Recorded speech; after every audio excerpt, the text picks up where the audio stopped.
ನಮಸ್ಕಾರ. Do or die news ಚಾನೆಲ್ಗೆ ಸ್ವಾಗತ.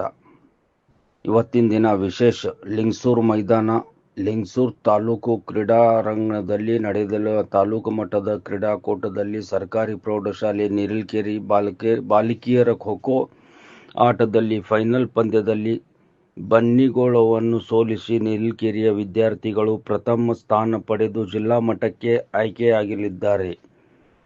ಈ ಕ್ರೀಡಾಕೂಟದಲ್ಲಿ ನೀರಿಲ್ಕೆರೆಯ ತಾಂಡದ ಮ್ಯಾನೇಜರ್ ಸೋಮಶೇಖರ್, ತರಬೇತಿದಾರರು ಶ್ರೀಮತಿ ಶೈಲಜಾ, ಈ ಶಾಲೆಯ ಹೆಡ್ ಮಾಸ್ಟರ್ ಆದ ಹೂವಪ್ಪ ಉಪ್ಪಾರ್ ಹಾಗೂ ಈ ಶಾಲೆಯ ಹಳೆಯ ವಿದ್ಯಾರ್ಥಿಗಳಾದ ಗಣೇಶ್ ಲಕ್ಕುಂದಿ, ಬಸಲಿಂಗಪ್ಪ ಸಾವ್ಕಾರ್ ಗುಡಿಮನಿ, ಯಮನೂರ್ ನದಾಫ್, ದುರ್ಗಪ್ಪ, ಎ.ಬಿ. ಹನುಮಂತ್ ಚಾರ್ಲಿ, ಚಿದು ನಾಡಗೌಡ, ಬಸಲಿಂಗಪ್ಪ ಚಿತ್ರನಾಳ್ ಹಾಗೂ ಊರಿನ ಗುರು ಹಿರಿಯರು ದೇಶಮುಖ್ ನಾಡಗೌಡ, ರಮೇಶ್ ಅಗಳಾಳ್, ರಮೇಶ್ ಲಕ್ಕುಂಡಿ, ನಾಗರಾಜ್ ಗುಡಿಮನಿ ಈ ವಿದ್ಯಾರ್ಥಿಗಳಿಗೆ ಶುಭಾಶಯ ತಿಳಿಸಿದ್ದಾರೆ.